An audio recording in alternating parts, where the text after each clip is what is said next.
So we're going over buttons today, and we're going to create a new project in Android Studio, empty activity. You can call this whatever you want. I'm going to call it button practice. Click finish. So we're going to go over how to create a button in XML, and we're going to go over how to create a button through like the drag and drop interface that Android provides. So if you want to click on the activity main, first thing we'll do is we can get rid of this hello world. We actually don't need it. And we're gonna get straight into it and just drag this button onto the screen. And it's basically almost as simple as that. So the first thing you want to do to the button is set its constraints. The button has to know where it wants to be on the phone. In order for it to do that, you grab these little circles on the edges of the button and you drag it to the top and to the right and to the bottom. And in the end, it should be in the center of the phone screen. So next what we're going to do is going to drag a text view on the phone screen and do the exact same thing. Now these will be the only two widgets that we're going to use in this video. We're going to drag it to the top right there, so that way it knows that that's the center. So if you click on the button and you look to the right here, you have all the attributes. Now the ID is one of the most important. We can just name this button B. We'll just name it button capital B so we know which one it is. This is the text of the button. Now yours might be in a different spot, and if it is, you just keep on scrolling and it's in alphabetical order and you just find text. So we're gonna name it, we're gonna change the text to click me. Hit enter. It should change on the screen. And your button is also going to be a different color than mine most likely. And don't worry about that. So if you want to, you can look through the attributes and go through all this stuff and kind of just look at what everything is. There's a lot of basically CSS stuff that if you're familiar with that, you would know what that is. We also want to do the same thing to text view. So this label can just say text view, that's fine. We want to say text view, we'll leave it as that. And we want to change the text size. So it's at the very bottom. And let's just change it to 30. And we'll actually change the text to count for this purpose. So that'll be the only thing we do in the drag and drop interface. Just remember what the ID for the text view and the button is. We'll be needing that. So in our main activity.java, this is where we connect the code to the actual buttons on the activity main XML. So in order to do that, what we need to do is create two variables, and one of those will be button not equals, like that, and we need a text view as well. Now these variables are just like ints, doubles, and everything like that. So an int holds an actual number, right? Whoops, not that. A number. So a text view holds an actual text view, a button holds an actual button field. So inside the onCreate, which basically means when the app gets created, because it's on create, what we want to do is sign the actual button variable and the text view variable. So we want to say button equals find view by ID, and just follow along with me and I'll explain this in a minute. r.id, and that ID of the button is button B, semicolon. So we're going to do the same thing for the text view, and if you want to, you can try to beat me to it, but it's TV equals find view by ID. So what this function is that it comes with the app combat activity when you extend it, and basically it goes inside the XML, which I'll show you that, and it finds our button or our text view, and it goes to its ID, and that's the text view we actually want to use.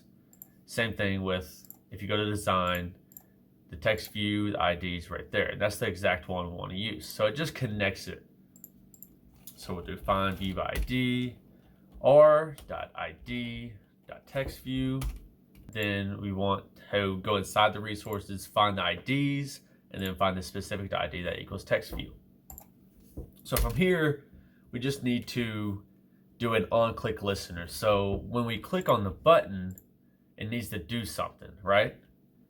So in order to do that, we do button dot dot, we can see everything that we want to see that we can add to.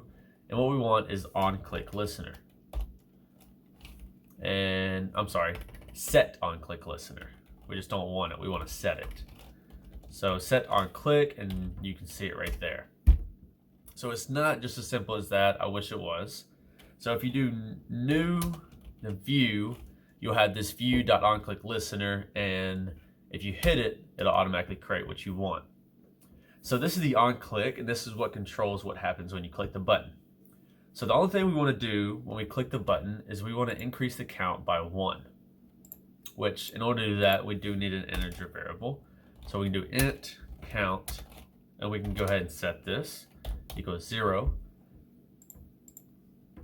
So we need to set the text view to 0, and then when the button gets clicked, go to 1, then 2, then 3, 4, and so on.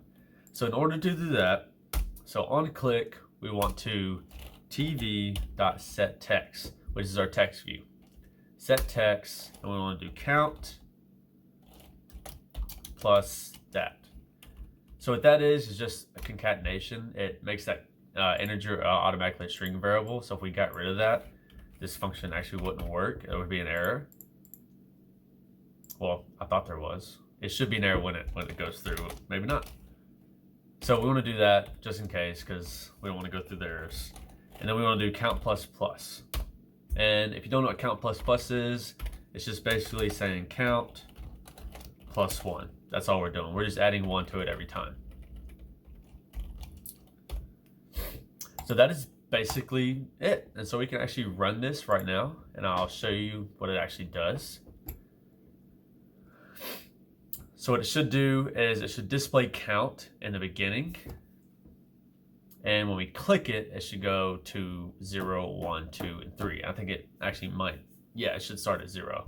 So it's click me, 0, click me, 1, and then so on. You can see how fast you can click it.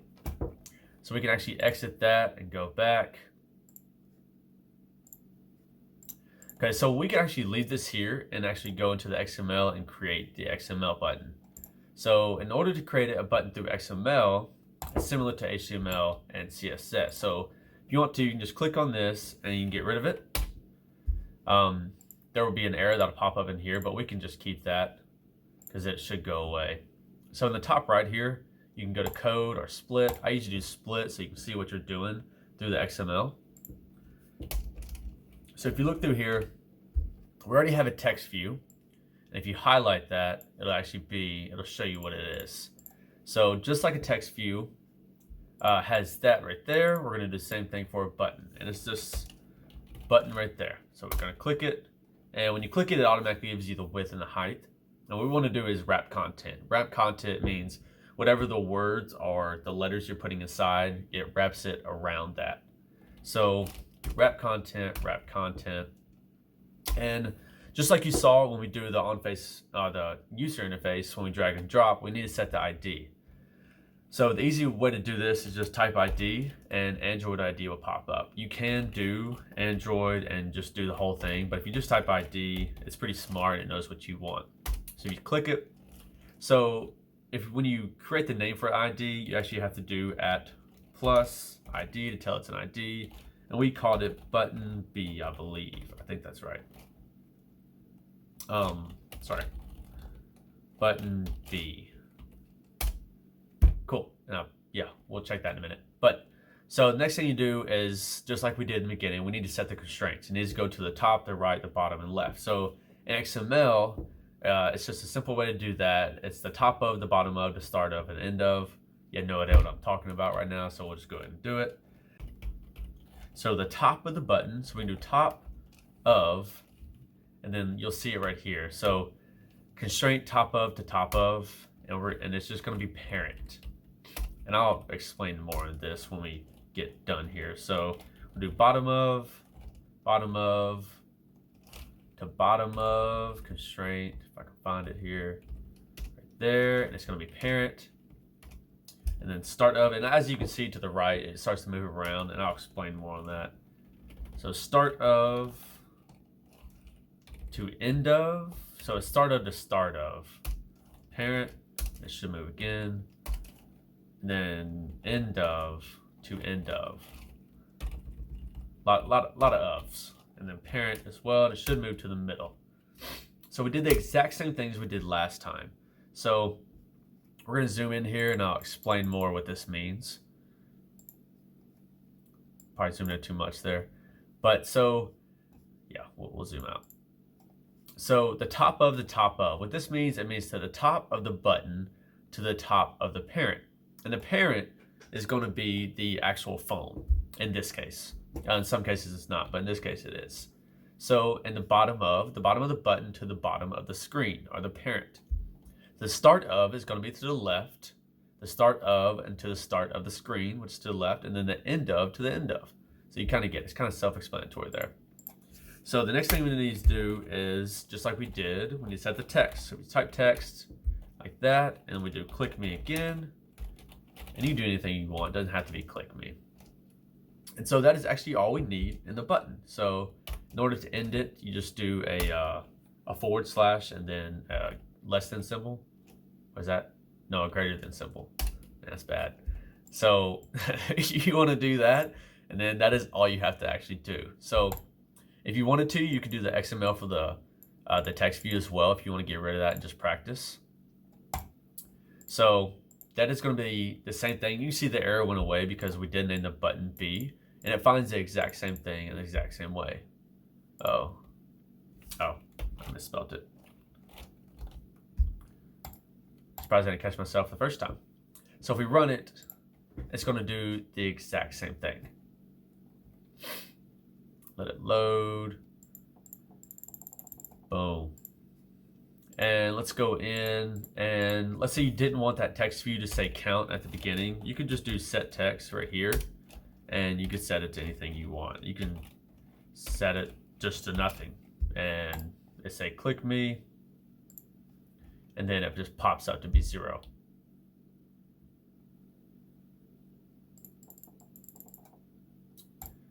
So we're gonna do one more thing, and one more simple thing, but we'll do a focus challenge right here. I challenge you to basically do the same thing. So create a button by yourself, XML or the design method, the drag and drop, and do it where you have one that it says plus and one that says minus, and you can make that count go to 1, 2, 3, 4, and then go back to 0, just based on what button you click. And so I'm going to do that real quick here. And so we're going to do it. I'm going to do it pretty fast here. We'll drop this button, and I hope you pause the video and actually try to do it, because the best way you learn is when you try to do it by yourself and you force it by yourself. So we're going to go here, and we're actually going to go. We're just going to put a minus sign, and in this one, we're going to put a plus sign.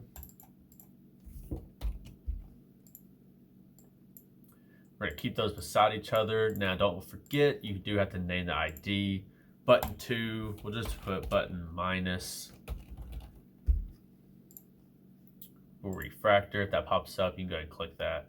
Obviously, these buttons are not laid out and like centered at all, but we don't care about that. So what we're going to do, well, we're going to do the same thing. We're going to create a button variable. We're going to call this button. Man, I just got this new keyboard. I'm trying to get used to it. Button minus. We do not need to capitalize that. And through here, we're going to say button minus equals find view ID, r.id, button minus. So we're actually going to do the same exact thing. And if you want to, you can copy and paste it if you really wanted to, and just put button minus, but we're not going to do that. So button minus dot set on click listener, because we want to on click. We want to, every time you click it, we set it.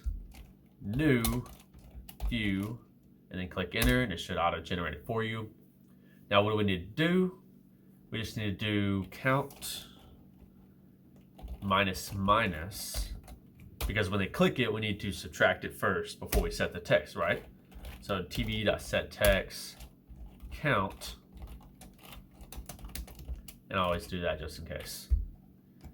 So When you add it, it should add, and when you minus, it should minus. We'll run it just in case. Probably gonna go through thousands of errors, I'm sure. It'll pop up, so we'll go 1, 2, 3, and we'll go 2, 1, 0. There we go. It does that, and if you want to be technical, it actually does have a delay. And why? Because, how about this? We'll go 0. We'll actually set it to count. Whoops. We'll set it to count in the beginning, and then we'll do count plus plus. We'll move this, right? Because we want it to actually not delay. All right, so when you do it now, it shouldn't have a delay. So it's 0, 1, 2, 3, 2, 1, bop, boom, boom. Bada bing, bada boom. If you have any questions or anything, just post them in the comments and I can get back to you. Hopefully I explained everything in the most simplest way. If not, feel free to leave comments and make me better in future videos. Thanks, guys.